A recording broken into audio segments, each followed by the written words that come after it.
On the evening of October 15th, 2024, in the frost-bitten outskirts of Raven Shadow, Maine, 17-year-old Emma Thorne unconsciously signed a request for more napkins that caught the attention of the silent young prince seated in the darkened corner of Midnight Diner. When local bullies mocked and struck her moments later, the temperature in the room plummeted to impossible depths. Security cameras would later reveal how every light bulb trembled before exploding into darkness, how tables overturned without being touched, and how 5 men entered with eyes like burning coal. The last figure, tall, ancient, crowned with authority no mortal election could bestow, moved with lethal precision toward the offenders. What nobody understood was how the deaf waitress had unknowingly signed in the royal language of the vampire court, awakening protective instincts in a king who had forgotten compassion centuries ago. This is the story of how broken voices created the most powerful alliance in supernatural history. Subscribe now to discover whether humanity's survival depends on hands that speak without sound.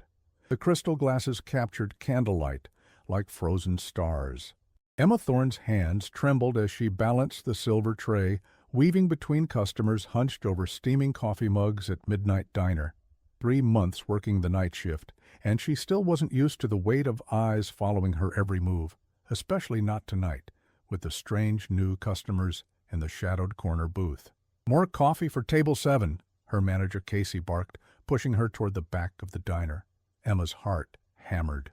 Table 7, where they sat. She'd only glimpsed them when they arrived just after midnight. 5 figures draped in expensive dark clothes, faces pale as marble and unnaturally still.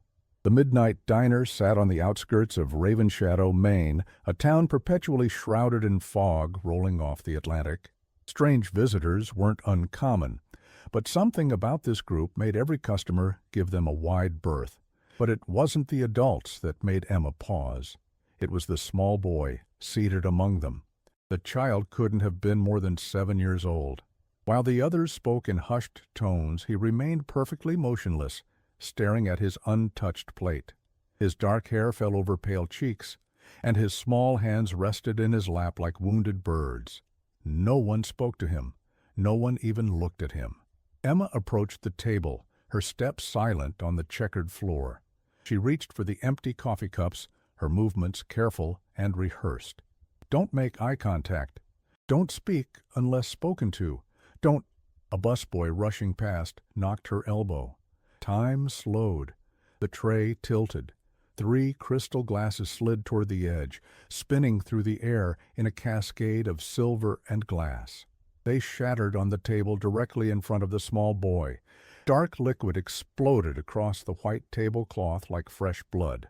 The entire diner fell silent. 50 conversations died mid-sentence. Forks froze on the way to mouths.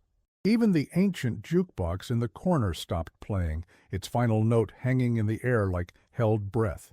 Emma's knees hit the floor. "Forgive me, sir, But her eyes found the boy first. Liquid had splashed onto his sleeve. A shard of glass rested inches from his hand. Yet the boy didn't flinch, didn't cry out. He simply stared at the mess with wide, dark eyes, his small body rigid with fear he couldn't express. Without thinking, Emma's hands moved. "Are you okay?" She signed quickly, instinctively, the same way she'd signed to her little brother back in the trailer park before the fever took him. Her fingers formed the familiar shapes, the gesture for you, the concerned expression, the questioning tilt. The boy's head snapped up, his eyes met hers, truly met hers for the first time. They were midnight-colored, huge in his small face, and suddenly filled with something that looked like lightning, caught in a bottle. The boy's hands flew from his lap. "I am fine," he signed back, his movements jerky with excitement. "You know sign, you know how." His small hand shook as he formed the words, moving so fast they blurred.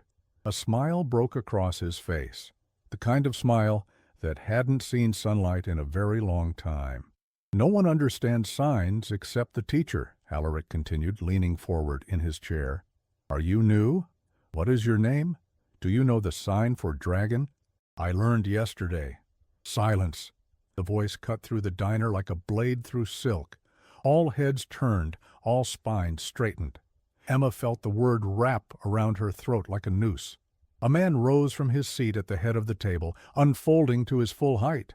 He was tall, impossibly tall, with shoulders that blocked the light behind him. Though he wore no visible crown, authority draped from him like a physical presence. He wasn't looking at Emma, he was looking at his son. The boy's hands froze mid-sign. The smile slipped from his face, replaced by that terrible quietness Emma had seen before. His eyes fell to his lap and his shoulders curved inward, making him even smaller than he already was. The man's gaze shifted to Emma. She couldn't breathe, couldn't move. His eyes were the color of winter storms and just as cold. "You," he said softly, "stand up." Emma's legs barely supported her as she stood. Around the diner, customers whispered behind menus and napkins. She caught fragments of their words. "Signed to the prince." Never seen him respond to anyone, just a deaf waitress. "How dare she?" The man descended from the raised booth, each step deliberate. The crowd parted before him like water before the prow of a ship. He stopped 3 paces from Emma, close enough that she could see the silver threads in his dark hair, the faint scars on his knuckles that spoke of old battles. "Where did you learn this?" His voice was low, but it carried through the silent diner like thunder. "In my hometown, sir." Emma's voice faltered. She knew she spoke clearly, but sometimes too loudly or too softly. She couldn't properly hear herself. "My brother was born deaf. I learned to speak with my hands so he wouldn't be alone." The man's expression didn't change. "Your brother? Where is he now?" "Dead, sir. 5 years ago." Something flickered across the man's face, too quick to name. He looked back at the boy, who watched them with desperate, pleading eyes. The customers waited for the man's judgment. Some looked eager, hoping for entertainment. Others looked uncomfortable, perhaps remembering their own humanity buried deep beneath centuries of pride. The man turned to his aide, a thin figure with silver spectacles perched on a hawkish nose. "Find out this woman's name and position. Report to my office within the hour." He returned to his seat without another word. Conversations gradually resumed. The jukebox began to play again, tentatively at first, then with growing confidence. Servers rushed to clean up the spilled liquid and broken glass, but the boy's eyes never left Emma as the tall aide escorted her away. His small hands moved one last time, hidden beneath the table where only she could see. "Thank you." Emma spent the next hour in the back room of the diner waiting for the executioner's summons. The other servers gave her pitying looks and a wide berth, as if misfortune might be contagious. "You're the girl who spilled coffee on the prince?" an older woman asked, shaking her head. "Better make peace with whatever god you pray to, child." But when the aide finally arrived, he didn't bring guards. He brought instructions. "You are to report to the Eastern Palace kitchen at dawn," he said, adjusting his glasses. "You will be assigned to the morning shift. Your duties will include preparing and delivering morning tea service in the prince's courtyard." Emma stared at him.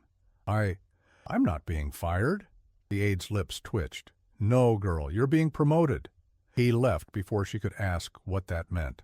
That night, Emma lay awake in her narrow bed in the shared apartment above the diner, replaying the moment over and over. The way the boy's entire face had transformed when she signed to him. The way his hands moved so quickly, so eager, so desperately happy. And the way his father looked at his son afterward, when he thought no one was watching. Not with anger, with something that looked almost like longing. The royal chambers smelled of old leather and even older secrets. Shadows gathered in the corners despite the fire burning in the hearth, as if even light knew better than to advance too far into the domain of King Aldrich. He stood by the window, watching the moon paint silver stripes across the palace gardens. Behind him, his aide waited with the patience of someone who had served for 3 centuries. "The deaf waitress," Aldrich said without turning. "What do you know of her?" The aide consulted his leather-bound ledger. "Emma Thorne, Your Majesty, 22 years of age, arrived from the coastal villages 3 months ago seeking work. Her references indicate reliability. And the sign language?" Aldrich's fingers pressed against the cold glass. "How does a diner waitress learn such things?" She had a younger brother, sir, born without speech or hearing. She learned to communicate with him before he succumbed to illness. The aide paused. The village priest taught them both. Apparently, it is a language used in certain human monasteries for silent prayer. Aldrich closed his eyes. He had hired 7 tutors for Alaric in the past 2 years, private instructors who came at dawn and departed at dusk, teaching his son to communicate in the language of hands and expressions. But they were paid professionals doing a job. Tonight, he had watched his son smile for the first time in months. Because of spilled coffee and broken glass, a human girl had given Alaric something no amount of gold could buy, someone who spoke to him simply because she could. The boy was excited, Aldrich said quietly. I've never seen him move his hands so quickly. Prince Alaric did seem quite taken with her, yes? Yes, taken. Such a simple word for the desperate hope that had shined in his son's eyes. Aldrich had seen that look only once before. On the day Alaric's mother died, when the boy screamed silent screams that no one could hear, his small hands forming words his father couldn't understand. That was the day Aldrich stopped trying to reach him. Not because he didn't love the boy, but because each attempt felt like watching his son drown while standing on the shore, unable to swim. Assign her to the day shift, Aldrich said, near the prince's wing. The aide's pen scratched against parchment. Very well, sir. Shall I inform her of the reason for the transfer?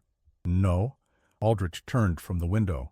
His reflection in the glass looked older than it had that morning. Let her think it simply a new assignment, nothing more. As you wish.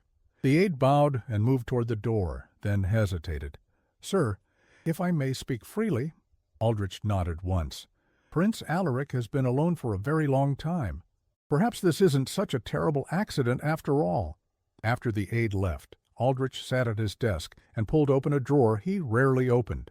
Inside lay a painted miniature, his late wife Elena, laughing with baby Alaric in her arms.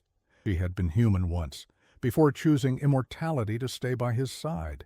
She would have known what to do. She would have learned sign language in a week, would have filled their son's silent world with conversation and laughter. But Elena was gone, and Aldrich had an entire kingdom to rule.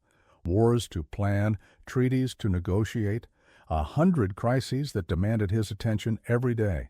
Except none of them mattered as much as the small boy who sat alone at formal dinners, invisible in plain sight. Aldrich's hand moved experimentally, trying to remember the signs he'd glimpsed at dinner. His fingers felt awkward. Strange. How did the girl make it look so easy? He pulled his hand back, frustrated. Tomorrow. He would deal with it tomorrow. Meanwhile, in her apartment above the diner, Emma stared at her new assignment document in disbelief. The prince's wing? Her roommate, Mari, gaped at the notice. That's where they send the most trusted servants, people who've worked there for years. I must have read it wrong. Emma held the paper up to the candlelight, but the words didn't change. Report to the Eastern Palace kitchen at dawn. Deliver morning tea service in Prince Alaric's private courtyard. Daily assignment until further notice. You spoke to the prince in that hand language of yours, didn't you? Mari's eyes were wide. Everyone's talking about it. They say he actually smiled. He's just a child, Emma said softly. A lonely child. He's the heir to the vampire throne. Mari grabbed Emma's shoulders. Do you understand what this means? The king doesn't do anything by accident. He's putting you near his son deliberately. A chill ran down Emma's spine. Why would he do that? Maybe he wants to see if it was a fluke, or maybe... Marie's voice dropped to a whisper. Maybe he's testing you, seeing if you're a threat. I'm not a threat to anyone. But Emma's hands trembled as she folded the assignment paper. The prince looked so frightened when the glass broke. I wanted to make sure he was all right. Well, tomorrow you'll get your chance to make sure again. Marie squeezed her arm. Just be careful, Emma. The royal family isn't like us. They don't think like us. And that little boy, he's not just a child. He's property of the crown. That night, Emma dreamed of small hands forming desperate words in the dark, and a king made of winter watching from a distance, unable or unwilling to reach out. Dawn broke cold and golden over the palace. Emma's hands shook as she balanced the morning tea tray, not from its weight, but from the knowledge of where she was taking it. The prince's courtyard lay at the end of a marble corridor lined with portraits of stern-faced vampire ancestors. Their painted eyes seemed to follow her, judging, a human servant walking where few were permitted. She pushed the iron gate with her hip. The courtyard took her breath away. Night-blooming flowers covered every surface, lunar vines and shadow roses that should have closed with the rising sun, yet somehow remained open here, their petals luminescent in the morning light. A small fountain burbled in the center, its water crystal clear. Stone benches curved beneath a willow tree that wept silver leaves, and there, sitting cross-legged on the grass, was Prince Alaric. He hadn't noticed her yet. His attention was fixed on something in his hands, a small bird's nest cradled carefully in his palms. He examined it with a serious concentration that only children can muster, his dark hair falling into his eyes. Emma set the tray on a nearby table. The soft clink of porcelain made Alaric's head snap up. His eyes widened. Then his entire face transformed, that same brilliant smile from the night before breaking across his features like sunrise. "You came," he signed, quickly rising. The bird's nest wobbled precariously. "I thought perhaps I dreamed you. No one told me you would be here. Are you my new morning tea person? What is your name?" His hands moved so fast Emma could barely keep up. She laughed, setting down the teapot before signing back. "Slow down, little prince. Yes, I am real. My name is Emma." "Emma?" He carefully spelled with his fingers, learning. "It's a pretty name. Can you stay while I eat, please? The teacher doesn't come until after lunch, and there's no one to talk to." He stopped abruptly, his smile faltering. His hands lowered, and that cautious look returned to his face, the same one from the diner when his father had spoken. "Sorry," he signed small and quick. "You probably have other work to do. I shouldn't keep you." Emma's heart broke. She knelt on the grass beside him, ignoring the dew soaking her uniform dress. "I have no place more important to be than right here." Alaric stared at her. Then, slowly, the smile returned. "Really?" "Really." For the next hour, Emma learned more about Prince Alaric than she'd thought possible. He showed her his collection of interesting stones arranged by color along the garden wall. He explained through elaborate signs and animated expressions how he was studying the birds that visited the fountain every morning. A family of sparrows had built a nest in the willow tree, and he had found this one fallen beneath it. "Do you think they are sad?" he signed, holding the empty nest. "For having lost their home?" "Maybe," Emma signed back. "But birds are clever. They'll build a new one. I would build one for them, but my hands are too big." He looked at his palms sadly. "Well, too big for bird nests, too small for everything else." "What do you mean?" Alaric hesitated. His hands moved slowly now, carefully. "Father has big hands, warrior hands. He can hold swords and sign treaties and lift heavy things. My hands can only do this." He wiggled his fingers. "Talk that no one else understands." "I understand," Emma signed. "You're the only one except the teacher." Alaric sat beside her on the grass. "You know what's funny? In the entire palace, with hundreds of people, only 2 can hear me, and one of them is paid to do it." The casual way he said it, as if he had accepted his isolation as simple fact, made Emma want to scoop him up like the fallen nest and promise to keep him safe. "Well, now you have me," she signed, "and I'm not going anywhere." Alaric's eyes grew suspiciously bright. He nodded quickly, then stood and pulled her hand. "Come, I want to show you my favorite spot." He led her to the farthest corner of the courtyard, where the morning light hit just perfectly, making the dew-covered grass sparkle like diamonds. He sat down and patted the ground beside him. "This is where I come when I'm sad," he signed. "It's pretty. Pretty things help." They sat together in comfortable silence, watching the sun climb higher. A sparrow landed on the rim of the fountain, tilted its head at them, then flew away. "Emma," Alaric signed after a while. "Can I ask you something?" "Anything?" "Why did you help me last night? You could have gotten in trouble. You still might." Emma thought carefully about her answer. "Because you looked scared? And no one should be scared and alone at the same time." Alaric absorbed this. Then he signed with the brutal honesty of children. I get scared and alone a lot." Before Emma could respond, footsteps echoed from the corridor. They both turned. A figure stood in the archway, silhouetted against the morning sun. King Aldrich. He wasn't wearing his formal attire today, just dark clothes that made him seem less like a warrior and more like a man. His eyes moved from Emma to his son, then to their hands, frozen mid-conversation. How long had he been watching? Alaric quickly rose, his earlier joy evaporating. He bowed his head, small and formal and perfectly obedient. The king took a step forward, stopped. His jaw worked as if he wanted to say something but didn't know how. Finally he turned and walked away without a word. Alaric sat down slowly. He didn't sign anything else that morning, just held the bird's nest in his lap and stared where his father had been. Rain hammered against the palace windows like 1,000 impatient fingers. Emma had been delivering morning tea to Alaric's courtyard for 6 days now, and every morning the prince was already waiting for her, usually with something new to show, a butterfly wing, a perfectly round stone. Once a drawing he had made of the two of them sitting by the fountain. But today the courtyard was empty. Emma set down the tray, worry gnawing at her stomach. Had something happened? Had the king changed his mind about her assignment? A small hand tugged her sleeve. She spun and found Alaric standing behind her, practically vibrating with excitement. His hair was damp from the rain, his clothes spattered with water. "Come with me," he signed urgently. "I want to show you something secret." "Prince Alaric, you're soaked through. You should... please." His eyes were huge and pleading. "It's important, and it's inside." How could anyone say no to that face? Alaric grabbed her hand and pulled her through a side door she had never noticed before, through a narrow servant's passage, then up a spiral staircase that seemed to climb forever. Finally, they emerged into a long hallway lined with tall windows. At the end was a huge carved oak door etched with intricate symbols. The royal library. "We can't," Emma signed quickly. "Servants aren't allowed." But Alaric was already pushing the door open. The library was magnificent. Shelves stretched across 3 stories, connected by spiral staircases and narrow bridges. Rain light filtered through stained glass windows, painting the floors in muted rainbows.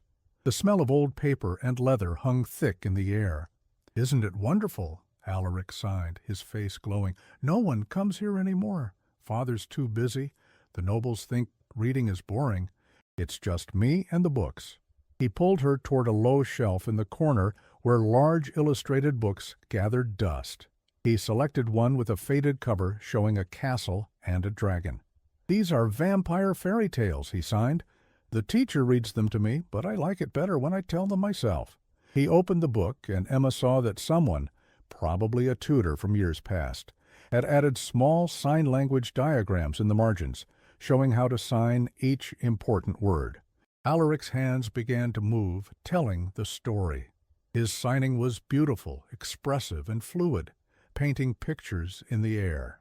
He signed about a brave knight and a lonely dragon who couldn't breathe fire, about how everyone feared the dragon for what he was supposed to be, not for who he really was.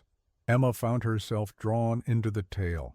When Alaric signed the part where the dragon finally roared, not with fire, but with wind that carried flower petals, she acted it out, sweeping her arms widely and making him laugh silently, his small shoulders shaking with joy. "Your turn," he signed, pushing another book into her hands. This one was about a princess who lived in a tower. Emma signed the story, exaggerating her expressions, making Alaric's eyes widen at the scary parts and light up during the happy ones. When she signed about the princess dancing alone in her tower, she stood up and twirled, nearly knocking over a stack of books. Alaric clapped his hands, not making sound, but the gesture of applause anyway. He jumped up to join her, and they spun together among the bookshelves, the forbidden library transforming into a stage for stories that only they could tell. They didn't hear the door open. "Alaric!" The king's voice cut through their joy like a blade through silk. Emma's heart stopped. She dropped into a curtsy so quickly her knees hit the floor, pain shooting up her legs. Beside her, Alaric froze mid-twirl, his arms falling to his sides.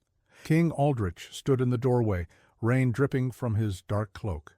His expression was unreadable, carved from stone, revealing nothing. "Forgive me, Your Majesty," Emma gasped. "I didn't mean to. The prince wanted to show me. I should have refused." "Stand up," she obeyed, legs trembling. This was it. She would be dismissed, possibly worse. But the king wasn't looking at her. He was watching his son. Alaric stood perfectly still, head bowed, waiting for judgment. All the light had gone out of him, replaced by that terrible, resigned quietness. The king entered the library. His boots echoed on the marble floor. He passed Emma, past the scattered books, until he stood directly before Alaric. Then he did something unexpected.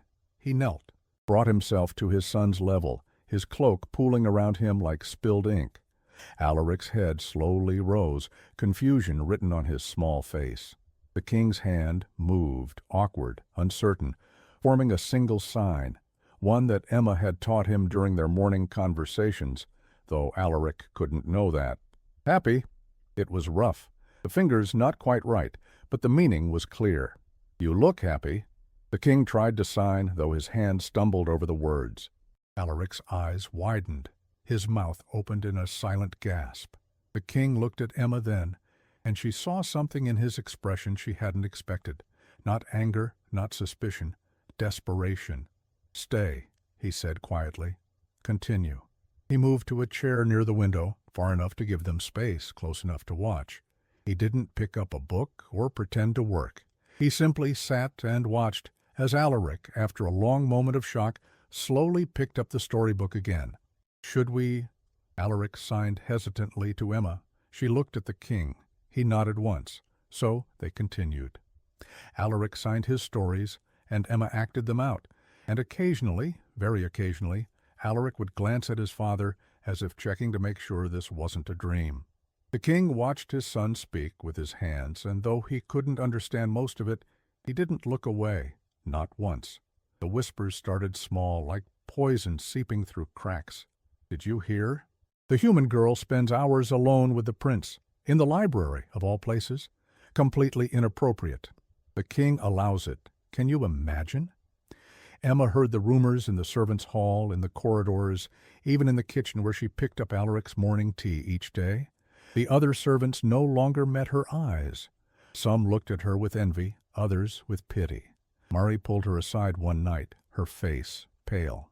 "They're saying you've bewitched the prince, that you're using him to get close to power. That's ridiculous. He's 7 years old."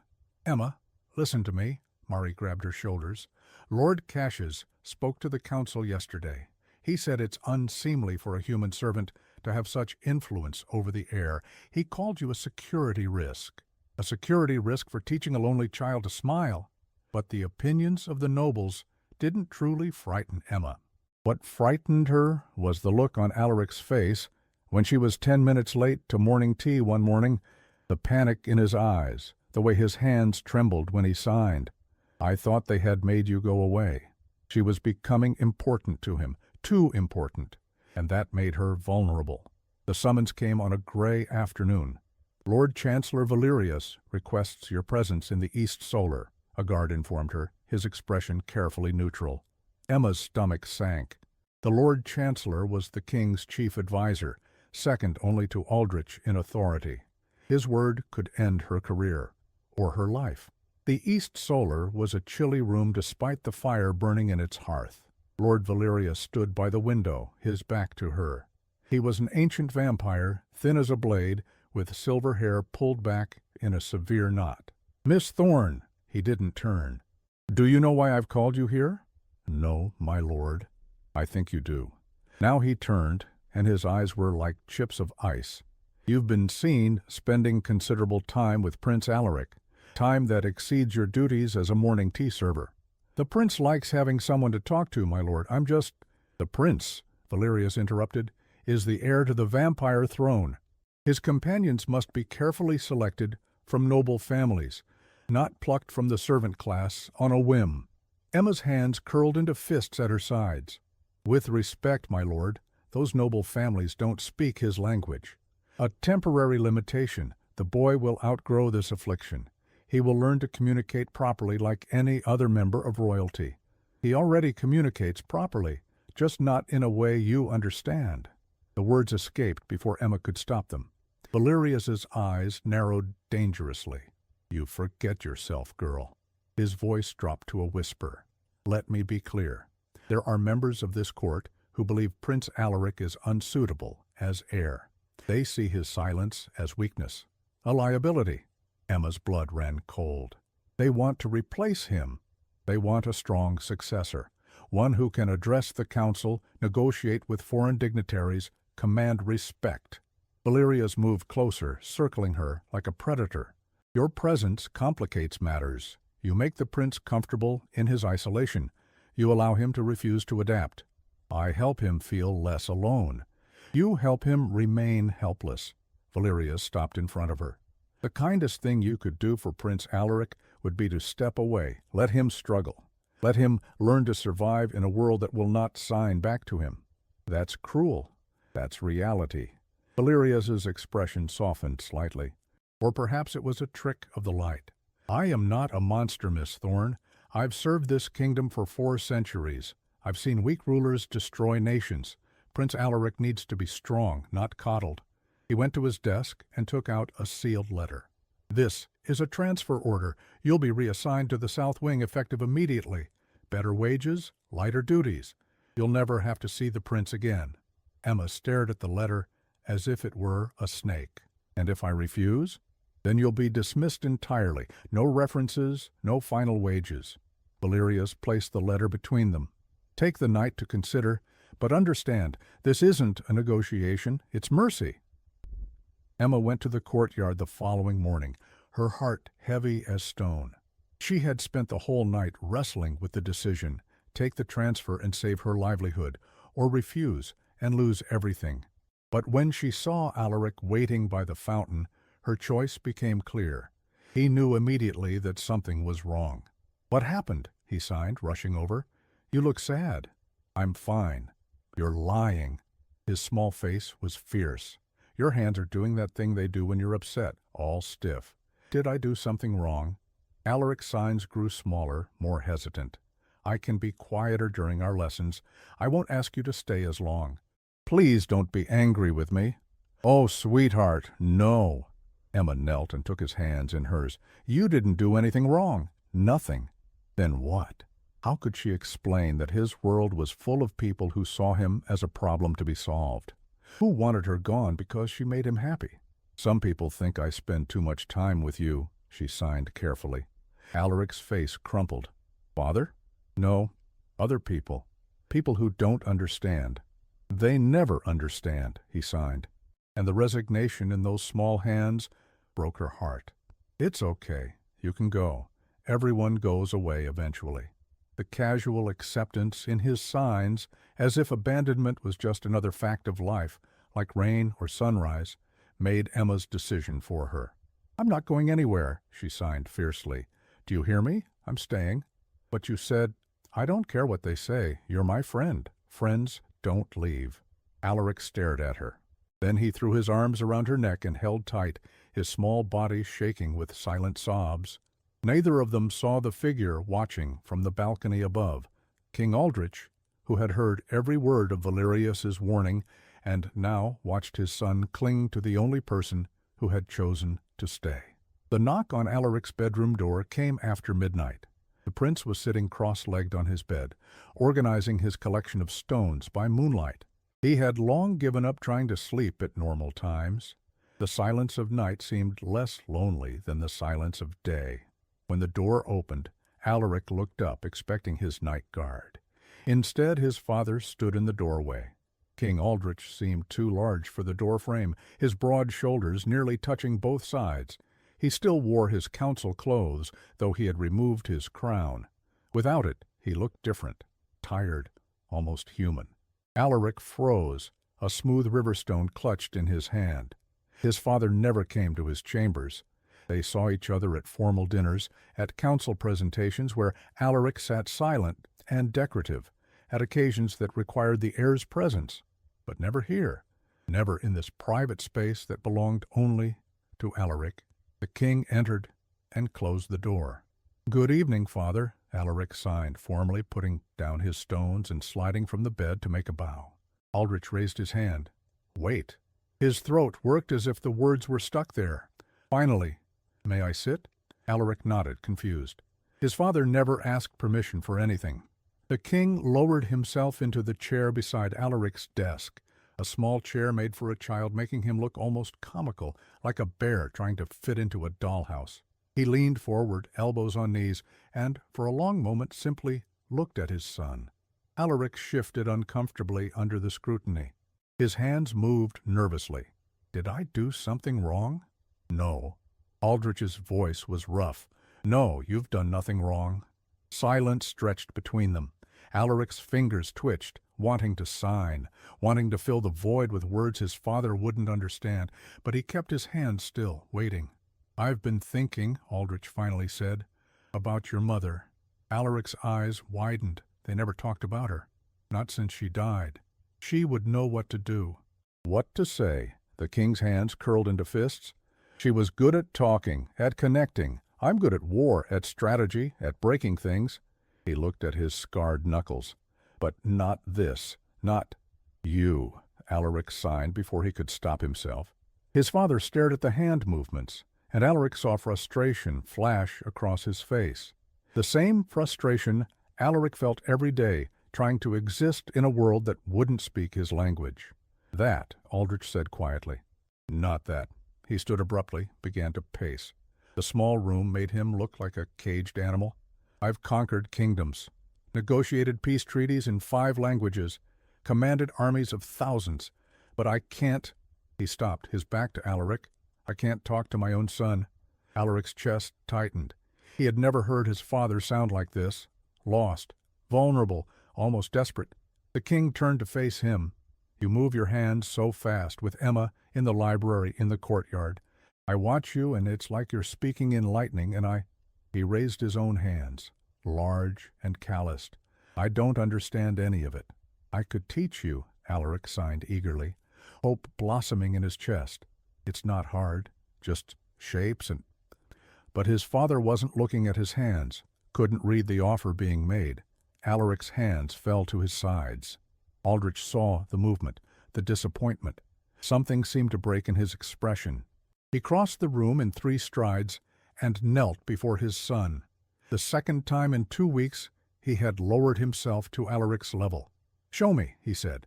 "One sign, just one, for son."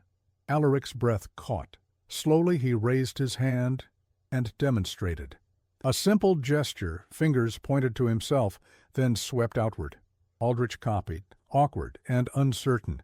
His fingers didn't quite match the shape. Alaric took his father's hand, so much larger than his own, and gently adjusted the position.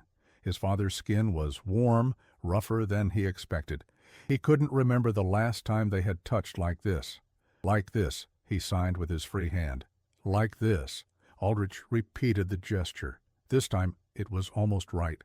Alaric nodded enthusiastically. Then he showed him another sign. "Father." It was more complex, one hand to the forehead, then brought to the chest. "Protector." Strong. Aldrich practiced 3 times before getting it right. When he finally did, he looked at Alaric with an expression the prince had never seen before. Pride, perhaps, or relief. "Say something to me," Alaric signed, his hands shaking with excitement. "Please!" His father's jaw worked. He raised his hands, formed the sign slowly, deliberately. "My son." 2 words, simple, imperfect, everything. Alaric's eyes filled with tears. He launched himself at his father, wrapping his small arms around the king's neck. Aldrich caught him, held him, one large hand cradling the back of his son's head. They stayed that way for a long time in the moonlit chamber, neither signing nor speaking, just holding on. When Aldrich finally pulled away, his eyes were suspiciously bright. He tried to sign again, struggled, then gave up and simply spoke. "I need help. Will you teach me more? Will your friend?" "Will Emma teach me?" Alaric nodded so hard his whole body shook. "Tomorrow then, after council." Aldrich stood, smoothing his clothes back into order. At the door he paused. His hands moved, uncertain but deliberate, forming the signs Alaric had just taught him. "Good night, my son." Alaric signed back, "Good night, father." After the king left, Alaric climbed back onto the bed and stared at the ceiling, his heart racing. For the first time in 5 years, since his mother died and his world went silent, he allowed himself to believe in something he thought lost forever: hope. In his private office, King Aldrich sat in the darkness, practicing the signs repeatedly until his hands cramped. He had failed his son for too long, but it wasn't too late. Not yet. The spring procession was the kingdom's oldest tradition, a celebration of renewal when the royal family greeted their subjects from the grand balcony and accepted their blessings for the coming season. In 7 years, Prince Alaric had never participated. The boy will be a distraction, Lord Valerius had argued every year. Better to keep him inside until he's older, more capable. But this year, when the council gathered to discuss the ceremony, King Aldrich's voice cut through the debate like a sword through silk. "My son will stand at my side." The council chamber fell silent. "Your Majesty," Lord Cassius carefully ventured, "with all respect, the prince cannot address the people. It would be awkward for all concerned." "He will stand at my side," Aldrich repeated, his tone allowing no argument. "And Miss Thorne will accompany us as his interpreter." The murmurs rose like a swarm of angry bees. A human servant on the royal balcony, interpreting for the heir? Unthinkable, unprecedented. Aldrich let them protest. Then he rose, and the chamber quieted. "My son is the heir to this throne. It is time the kingdom sees him, not as a silent shadow, but as their prince." His eyes swept the room, challenging anyone to contradict him. "This discussion is over." On the morning of the procession, Emma's hands shook so badly she could barely tie her dress, a new one, deep blue with silver threads, provided by the king's steward. "Appropriate for the balcony," he had said, as if it were perfectly normal for a servant to stand beside royalty. Marie helped pin Emma's hair. "You look terrified." "I am terrified." Emma stared at her reflection. "What if I make a mistake? What if I can't translate fast enough? What if you help a little boy be seen by his kingdom for the first time?" Mari squeezed her shoulders. "You can do this." In his chambers, Alaric was equally nervous. He stood before the mirror in his formal attire, a smaller version of his father's ceremonial robes, black and silver with the royal crest embroidered on the chest. He looked like a storybook prince, but his hands wouldn't stop trembling. His father entered without knocking, also dressed in full regalia, crown, cape, the ancient sword of the kingdom at his hip. He looked every inch the warrior king, until he saw his son's fear and immediately knelt. "Scared?" he signed. His signing had improved dramatically in the past 3 weeks of daily lessons with Emma. Alaric nodded, not trusting himself to sign back. "Me too," Aldrich signed, and Alaric's eyes widened in surprise. His father? Scared? The king smiled, a rare and genuine expression. "But we'll be scared together. And Emma will be there. You trust her." "Yes." "Then trust that." Aldrich's hands moved slowly, making sure his son understood. "You deserve to be seen, to be heard, not hidden away like something broken." "But I am broken," Alaric signed, his small hands heavy with resignation.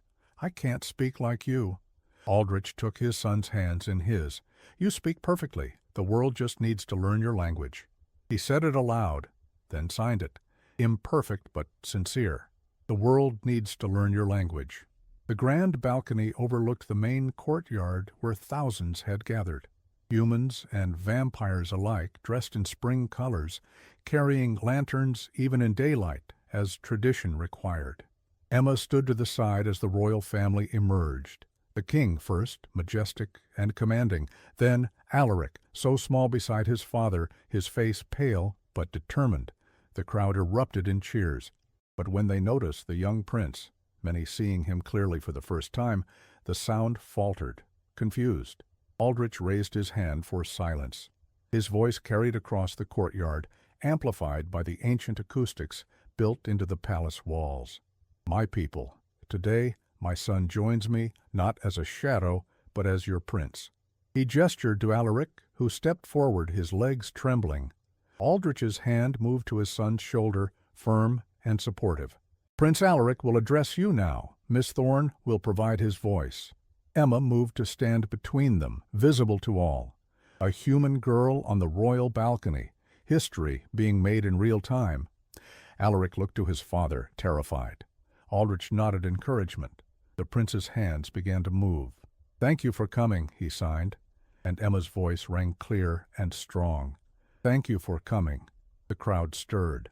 Alaric's hands moved faster, gaining confidence. "I know I am different. I know I cannot speak the way you expect, but I can still hear. I can still care. I can still hope to serve you one day." Emma translated every word, her voice steady even as tears pricked her eyes. "My father taught me that strength comes in many forms," Alaric continued, looking up at the king. "And my friend taught me that being different doesn't mean being less." He paused, looking out at the sea of faces. Then his hands moved in a sweeping gesture that needed no translation, a sign for beautiful, directed at the lanterns they carried. Someone in the crowd, a small child, waved back, mimicking the gesture. Then another person signed, "Hello," awkward and uncertain. Then another. A ripple of movement spread through the crowd as people began to raise their hands, trying simple signs, trying to speak back to their prince in his own language. Alaric's face transformed.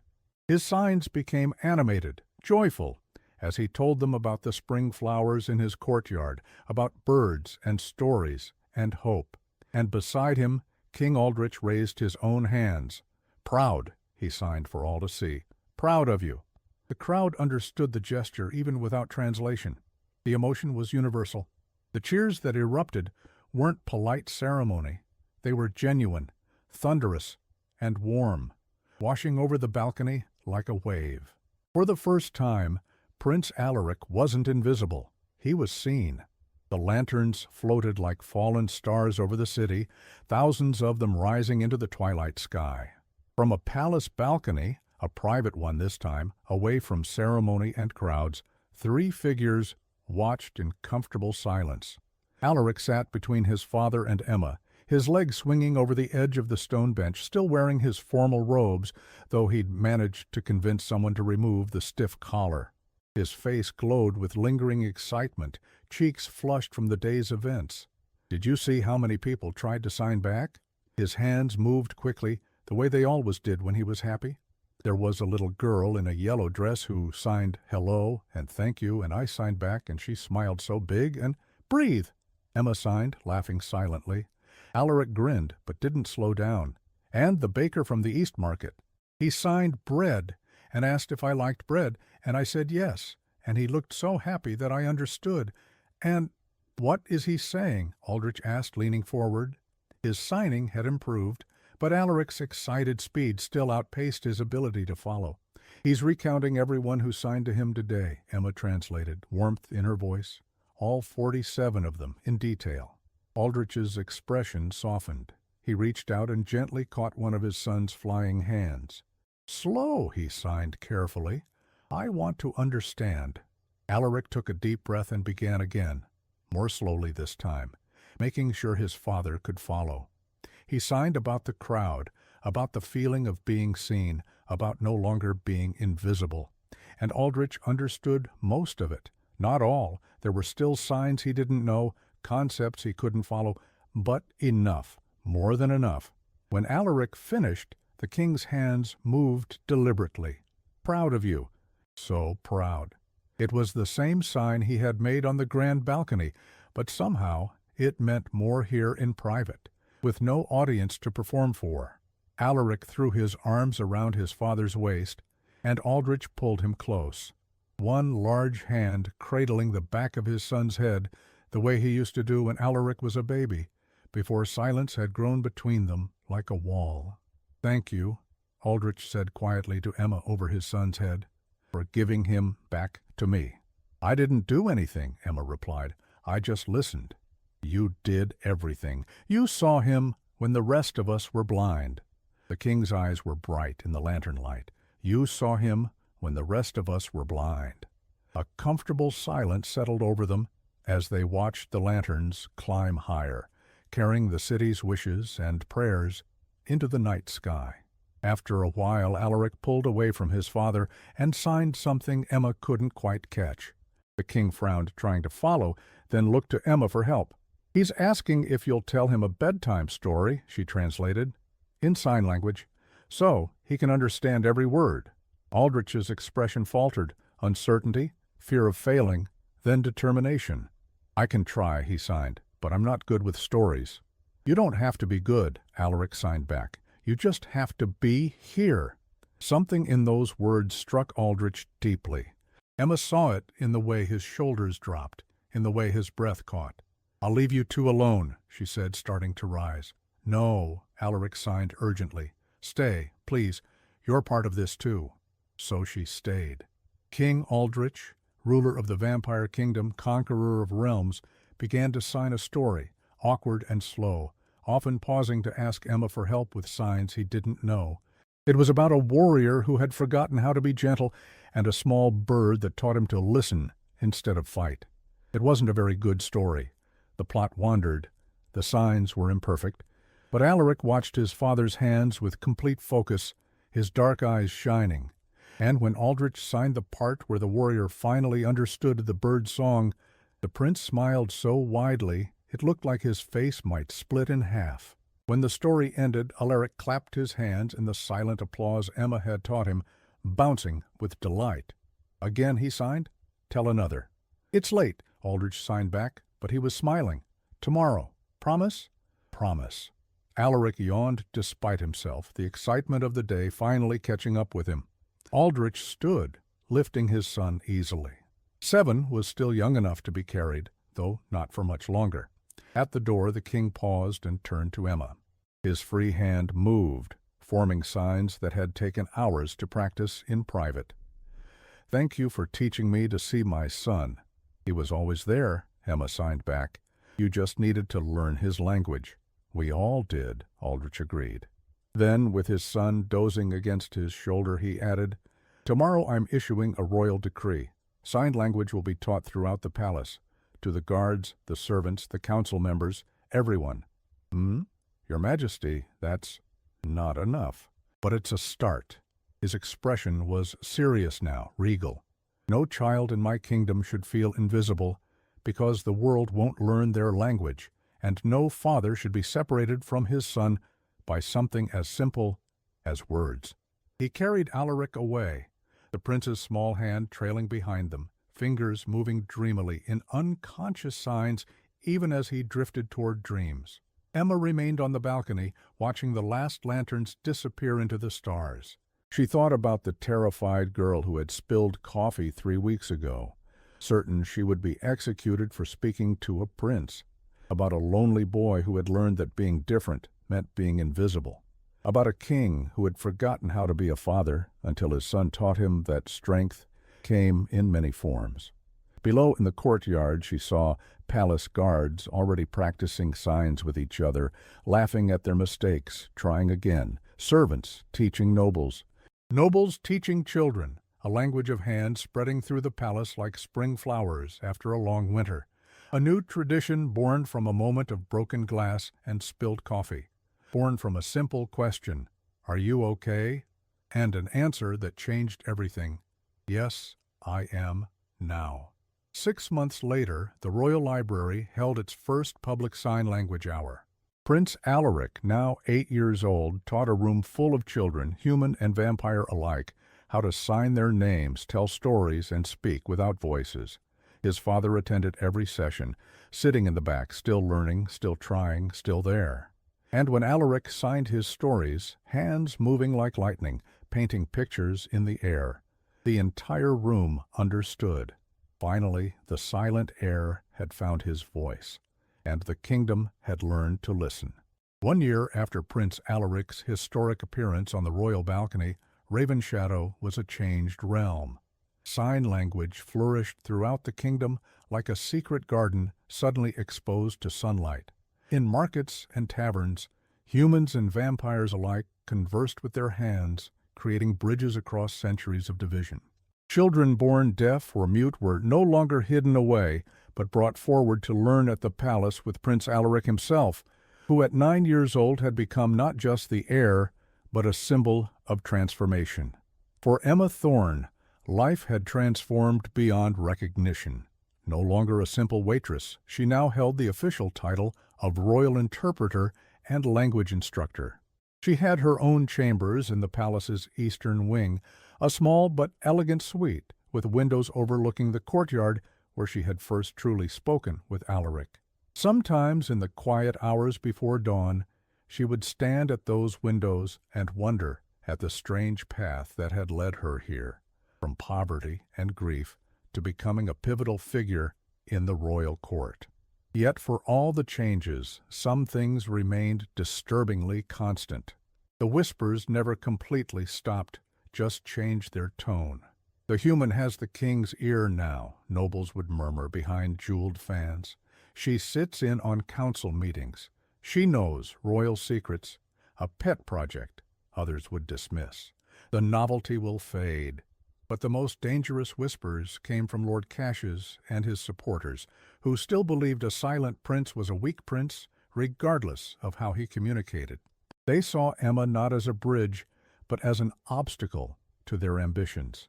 On a crisp autumn morning, Emma was conducting a lesson in the grand library with a dozen children, both human and vampire, when King Aldrich entered unexpectedly. The children immediately straightened, some looking terrified, others curious. The king rarely observed lessons directly. "Please continue," he signed, his movements now smooth and confident, after a year of daily practice. He took a seat at the back of the room, his imposing frame making the ornate chair look like dollhouse furniture. Emma nodded and returned to the lesson. "Today we're learning about emotions," she signed, and spoke simultaneously, a technique she had developed to teach both deaf and hearing students together. "How many can you name?" Little hands flew up, signing happy, sad, angry, scared. A small vampire girl, no more than 6 years old, carefully formed a complex sign that combined hurt and heart. "Heartbreak," Emma translated aloud, smiling. "Very good, Lydia. That's an advanced sign."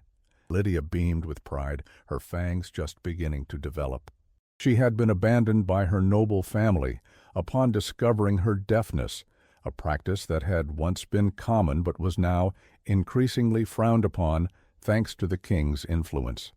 As the lesson continued, Emma noticed the king's expression growing more troubled.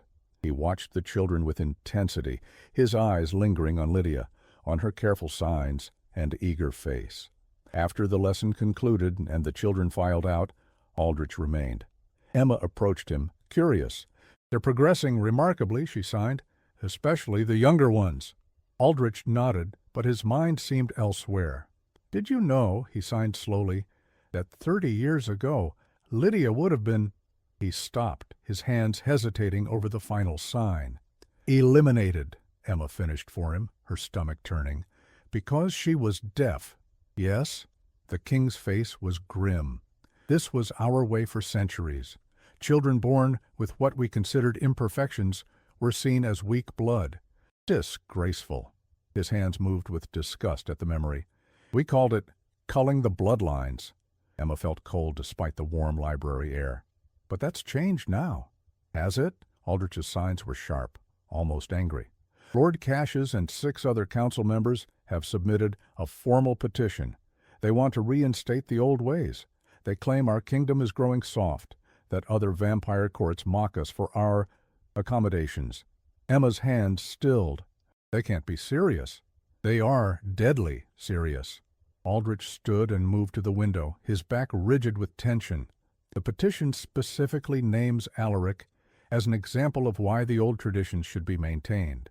It suggests that my indulgence of his condition sets a dangerous precedent." Emma's heart pounded. "What will you do?" The king turned back to her, his eyes ancient and weary. "I have called a full court session for tomorrow night. Every noble family must attend." His hands hesitated, then continued. "I need your help, Emma, you and Alaric both." "Anything," she signed without hesitation. "It's time to show them exactly what strength looks like." His smile was razor sharp. "And it won't be what they expect." The Great Hall had not been used for a full court assembly in over 50 years. Dust sheaths had been pulled from ancient chandeliers, centuries of cobwebs swept away, tarnished silver polished until it gleamed once more. By nightfall, every noble vampire family in the kingdom had arrived, filling the hall with whispers and speculation. Emma stood in a small antechamber, with Prince Alaric adjusting his formal robes. The boy was uncharacteristically quiet, his hands still. "Are you nervous?" she signed when he finally looked up. "Father says tonight is important," he replied, his signs measured and careful. "He says some people want to change things back to how they were before." Emma knelt to his level, meeting his eyes directly. "Do you know what that means?" Alaric nodded solemnly.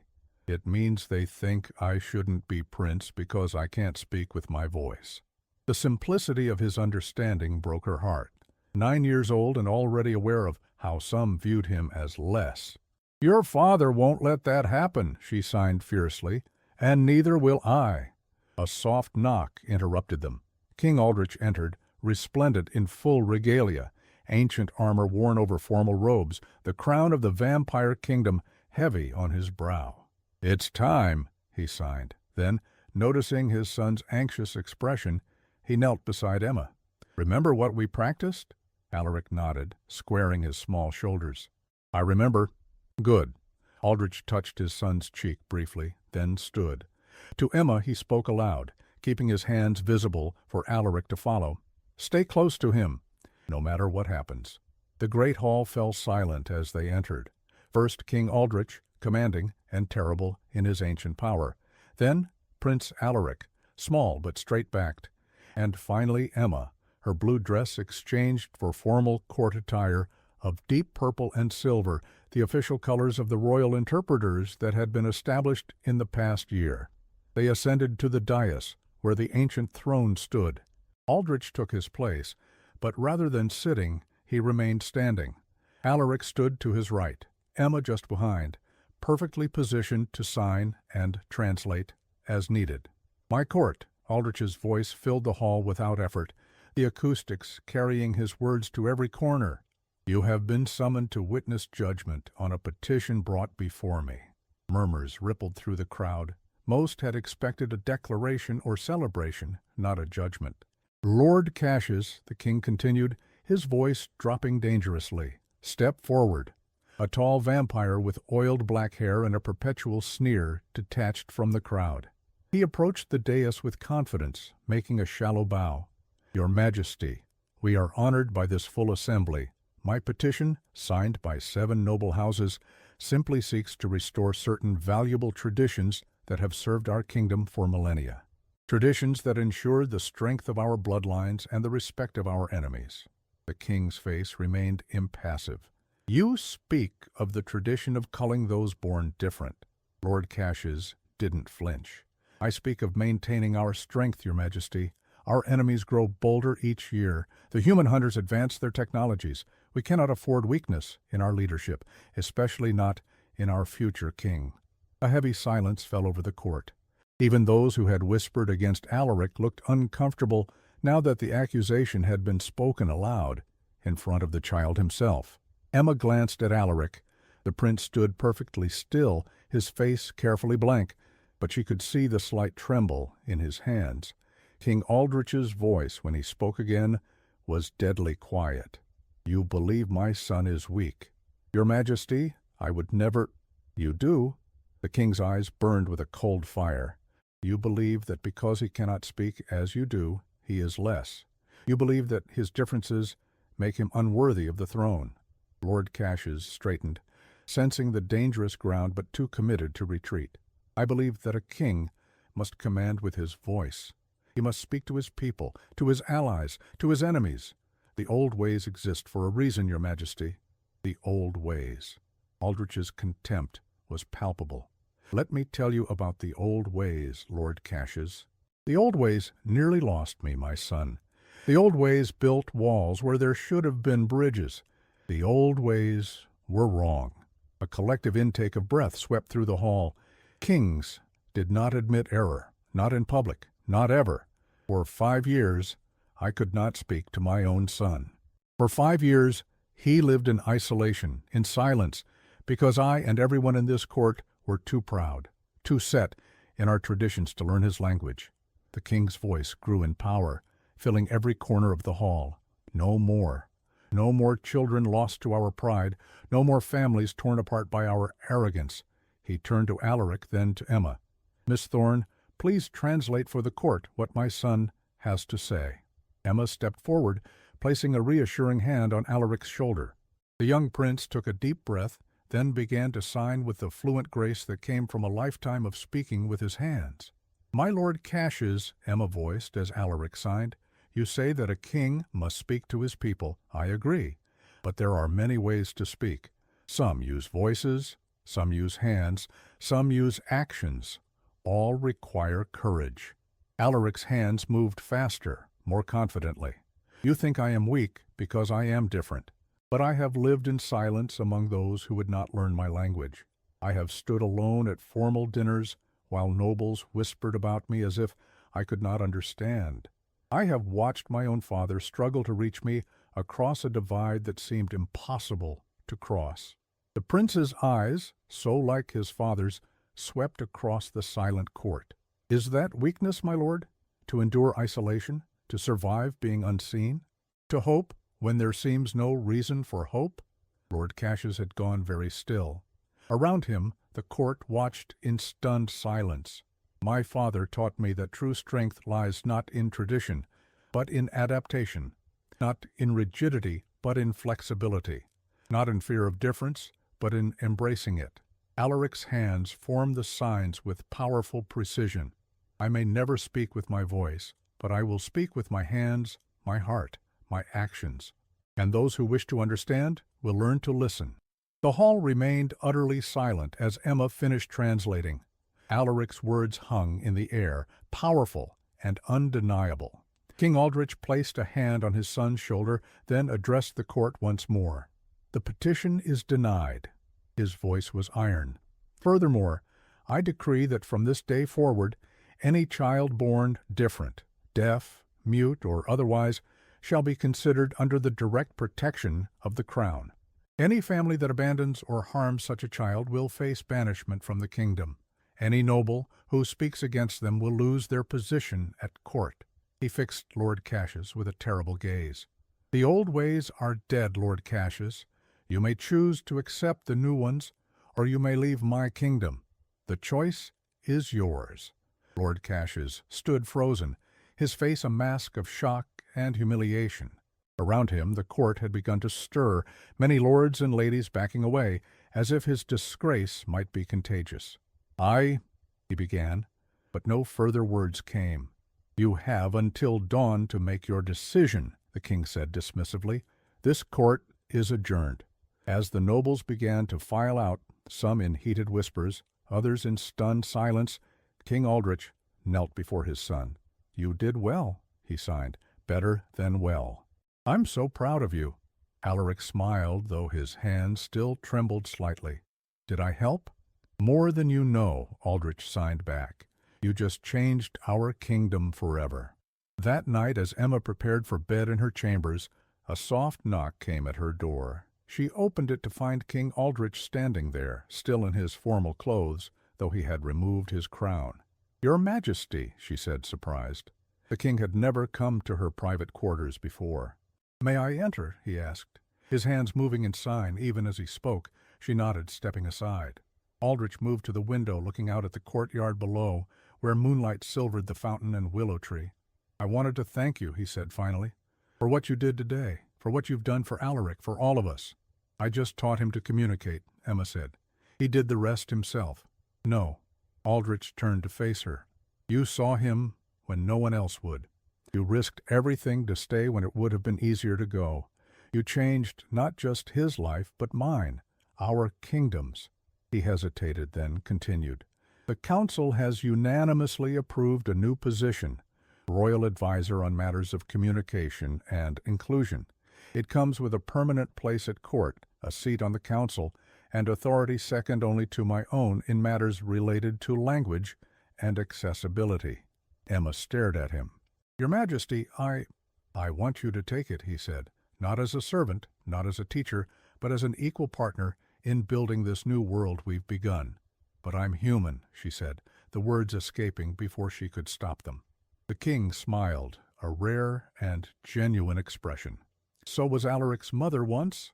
The boundary between our kinds has always been more permeable than either side would care to admit. He moved toward the door, then paused. You don't have to answer now. Take time to consider. I don't need time, Emma said firmly. I accept. Aldrich nodded, satisfaction in his eyes. Good. The formal announcement will be made tomorrow. At the door he paused again.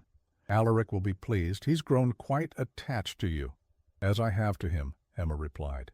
After the king left, Emma returned to the window, watching the courtyard below. In the pool of moonlight beneath the willow tree, she could see a small figure sitting cross-legged on the grass. Alaric, unable to sleep, sorting through his collection of stones.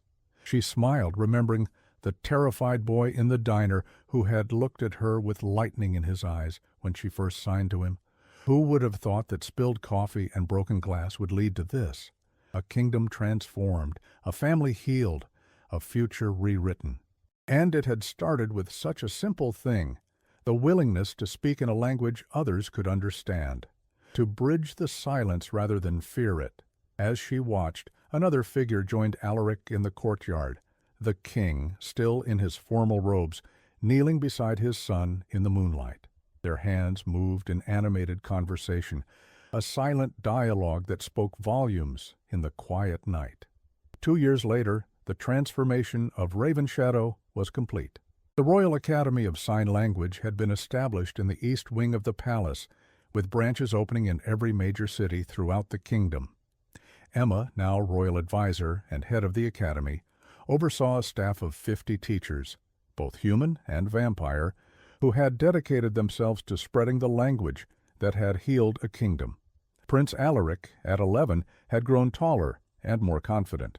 No longer the silent shadow at formal events, he now moved through the court with easy grace, his quick hands and expressive face drawing crowds wherever he went. Young nobles competed for the honor of learning to sign with him, and families once ashamed of deaf or mute children now brought them forward with pride. The Spring Lantern Festival had become a celebration not just of renewal, but of communication. Throughout the city, lanterns rose into the sky bearing signed messages, hopes, dreams, promises, written in gestures captured in delicate paper and light. Emma stood on the palace balcony beside Aldrich and Alaric, watching the sea of lanterns rise. I never imagined it would spread so far, she signed and spoke, a habit she had developed over the years.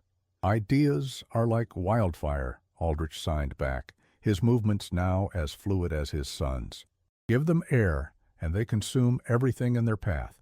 Good fire or bad? Emma asked, smiling. Depends on what burns, the king replied. In this case, what burned were walls, barriers, divisions. I call that good fire. Alaric, who had been watching the lanterns with rapt attention, suddenly turned to them.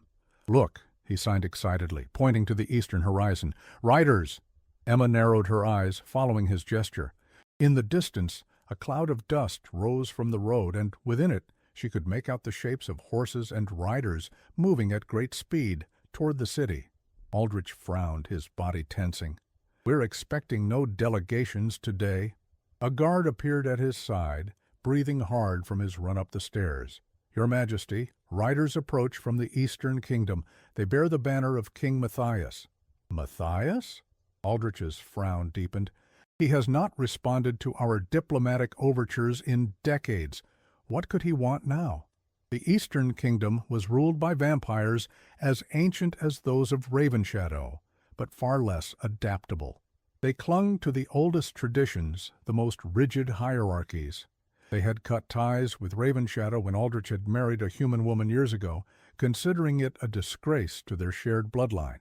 Shall I close the gates, Your Majesty? The guard asked. Aldrich considered, then shook his head. No, escort them to the Great Hall. I will receive them there. As the guard hurried away, Emma turned to Alaric. Perhaps you should retire to your chambers until we know what they want. The prince squared his shoulders, looking suddenly older than his 11 years. No, he signed firmly. If they've come to see Father, they should see me too, see all of us. Aldrich looked at his son with pride. Very well. But stay close to Emma. The great hall filled quickly as word spread of the unexpected delegation. Nobles rushed in wearing half their formal attire, servants scrambled to light the ancient chandeliers, and guards positioned themselves strategically throughout the space. King Aldrich sat on his throne, Alaric standing to his right, Emma to his left. The court waited in tense silence as the sounds of horses and men grew closer. The massive doors swung open, and the Eastern delegation entered. At their head walked a tall vampire with silver-streaked hair and eyes like frozen amber. King Matthias himself, not a mere envoy as expected. Behind him came a small procession of nobles, guards, and, most surprisingly, a young girl, perhaps Alaric's age, with pale gold hair and eyes the color of twilight. She walked with careful precision, her gaze fixed firmly ahead, her hands clasped before her. "King Aldrich," Matthias called, his voice carrying through the hall, "it has been too long." "King Matthias," Aldrich replied evenly, "your visit is unexpected." Matthias advanced to the foot of the dais, making a formal bow. "Forgive the lack of warning. Certain circumstances required haste." "What circumstances might those be?" Aldrich asked, his tone cautious. Matthias turned slightly, gesturing to the girl. She stepped forward, her movements graceful but hesitant. "My daughter, Princess Ilara," Matthias said. "She has reached her 11th year." The girl made a perfect curtsy, but Emma noticed something strange. Her eyes didn't track the movement around her. They remained fixed, slightly unfocused. "She is blind," Matthias said, answering the unspoken question. "Born without sight. According to our traditions, she should have been—" He stopped, unable to finish. "Eliminated," Aldrich supplied, his voice hard. "As your traditions dictate." "Yes?" Matthias's face revealed a complex mix of emotions: shame, defiance, desperation. "Her mother hid the truth from me for years, using magic to mask the condition. When I discovered the deception last month, I should have followed tradition." "But you didn't," Emma said, the words escaping before she could stop herself. Matthias's eyes flicked to her, narrowing at her presumption, then back to Aldrich. "No, I did not. Because rumors had reached us of the changes in Ravenshadow, of a silent prince who addresses his people with his hands, of a kingdom where difference is not weakness." He took a step closer. "I come seeking asylum, Aldrich, for myself and for my daughter. There are those in my court who consider my hesitation to be weakness, who would take my throne and follow through with tradition regarding Ilara." The hall fell silent. The request was unprecedented. A ruling king seeking refuge in another vampire court was unheard of. Aldrich studied Matthias for a long moment. Then his gaze shifted to Princess Ilara, standing so still and proud, despite the fear she must be feeling. "Princess," he said gently, "may I ask you a question?" The girl tilted her head toward his voice. "You may, Your Majesty." "Do you wish to stay here in Ravenshadow, away from your home?" "My home has never truly been mine," she replied, her voice soft but clear. "I have lived in shadows, in secrecy, afraid of discovery. If Ravenshadow offers light instead of darkness, then, yes, I wish to stay." Aldrich nodded, then seemed to realize she couldn't see the gesture. "Your words are wise beyond your years, Princess." He turned to Alaric, who had been watching the exchange with intense interest. The prince's hands moved in quick private signs that only his father and Emma could read. "She's like me. Different. Scared. We have to help." Aldrich's expression softened. He turned back to Matthias. "Your request for asylum is granted, King Matthias. You and Princess Ilara will be welcome in Ravenshadow for as long as you wish to stay." Matthias's shoulders slumped slightly in relief. "Thank you, old friend." "But," Aldrich continued, his voice hardening again, "understand that in granting this protection, I expect certain things in return. You will respect our ways. You will abandon the traditions that would have harmed your daughter. You will learn to see difference not as weakness, but as strength." "I am willing," Matthias said quietly. "I have already begun." As the court erupted in excited whispers, Alaric stepped forward, his hands moving in clear, deliberate signs that Emma translated for all to hear. "Princess Alara," she voiced, as Alaric signed. "Welcome to Raven Shadow. I am Prince Alaric. I cannot speak with my voice, but I can speak with my hands. Perhaps we can learn from each other. You can teach me how you see the world without sight, and I can teach you how to hear my hands through a touch." The princess smiled, turning toward the sound of Emma's voice. "I would like that very much, Prince Alaric." Without hesitation, Alaric stepped down from the dais and approached her. Gently, he took her hand and placed it on his own as he formed a simple sign. "This is friend," Emma translated, her voice thick with emotion. Two hands joining, becoming stronger together. Princess Ilara's fingers traced the shape of Alaric's hands, her face lighting up with wonder. "Friend," she repeated, attempting to form the sign herself. As the two children stood together in the center of the great hall, a profound silence fell over the court. They watched as Alaric patiently guided Ilara's hands through simple signs, her expressions changing from confusion to delight as understanding bloomed. "I believe," King Aldrich said softly to Emma, "we are witnessing the beginning of something remarkable." "Another bridge," Emma agreed. "Another language being born." Later that evening, Emma stood in the courtyard watching Alaric show Princess Ilara the fountain, guiding her hands to feel the splash of water, the smooth stones beneath. King Matthias observed from a distance, his face a study in conflicting emotions, relief, uncertainty, and something that looked like hope. King Aldrich joined Emma, following her gaze to the children. "It seems our revolution has spread beyond our borders." "Revolutions often do," Emma replied. "Once people see that another way is possible, they begin to question everything they've accepted as unchangeable." "Is that what we've done?" Aldrich asked. "Started a revolution?" Emma smiled. "We spilled coffee, Your Majesty. The revolution started itself." The king laughed, a rare, genuine sound that still surprised her whenever she heard it. From spilled coffee to changing kingdoms. "Who would have thought?" "I wouldn't have believed it," Emma admitted. "When I first saw Alaric in the diner, all I wanted was to make sure he wasn't afraid. I never imagined where it would lead." "The greatest changes often begin with the smallest actions," Aldrich said, watching as his son carefully taught the princess how to sign water and stone. "What happens now?" Emma asked. "With Matthias, with the Eastern Kingdom?" "Now we adapt, as we always have," Aldrich replied. "We offer sanctuary, we share knowledge, we build bridges." As the evening light faded, lanterns continued to rise above the city, hundreds of glowing wishes and dreams climbing toward the stars. Among them floated special lanterns from the palace, carrying signs for hope, change, and future, written in the language of hands. A language that had begun with a simple question in a dimly lit diner, "Are you okay?" and had grown to unite kingdoms, change traditions, and build bridges across silences that once seemed impassable. Alaric looked up from his lesson with Ilara, catching Emma's eye across the courtyard.